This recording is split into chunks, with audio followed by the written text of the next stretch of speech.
How do I keep myself going as a single mom, right? It's really difficult. I'm not going to sugarcoat it. It is difficult. But one of the things that has helped me is keeping a daily routine with my little one. Routines are there to help with the little one mental capacity, knowing that this is what's coming up next. Usually their body signals them, when they're hungry, when they're tired, they get around antsy around the same time each day.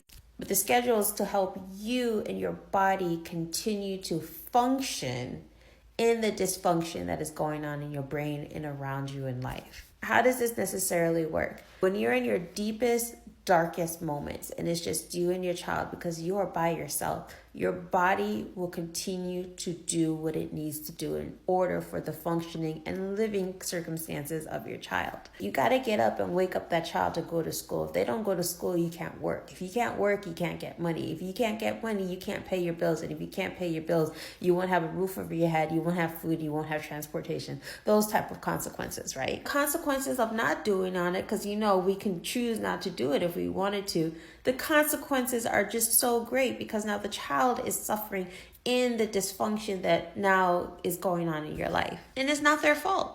It is not their fault that these things happen, and we want to blame them. We want to blame outside forces, right? Instead of doing our best to work on what's going on in here, right? During my darkest moments, I always go back to my routine. My alarms is set every day for 5:30, maybe 5 o'clock, sometimes 6, that I need to get up. I get up, I turn on the light in the room, which startles my daughter awake, and I move on to the bathroom where I go pee, and I have my me time for a few moments before going back into the room. I sit on the bed and I get her ready to wake up. And we get her into the bathroom and get her all set for the day. And while she's doing that, I get myself ready for the day and I get her bed made up. I get mine made up and she comes in and gets herself together. On the weekends, it's opposite. She actually gets up on her own. She goes to use the bathroom. She actually gets her own breakfast, which gives me time to sleep a little longer. So being able to still function in our dysfunction, although it's really horrible at that point in time, we still need to do it because we need to take care of the little ones. If we don't take care of the little ones while we are taking care of ourselves, the consequences are more severe.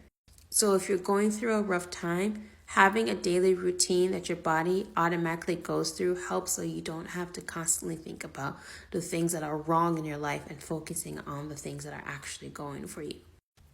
I really hope this reaches the person that really needs to hear it, because you got it.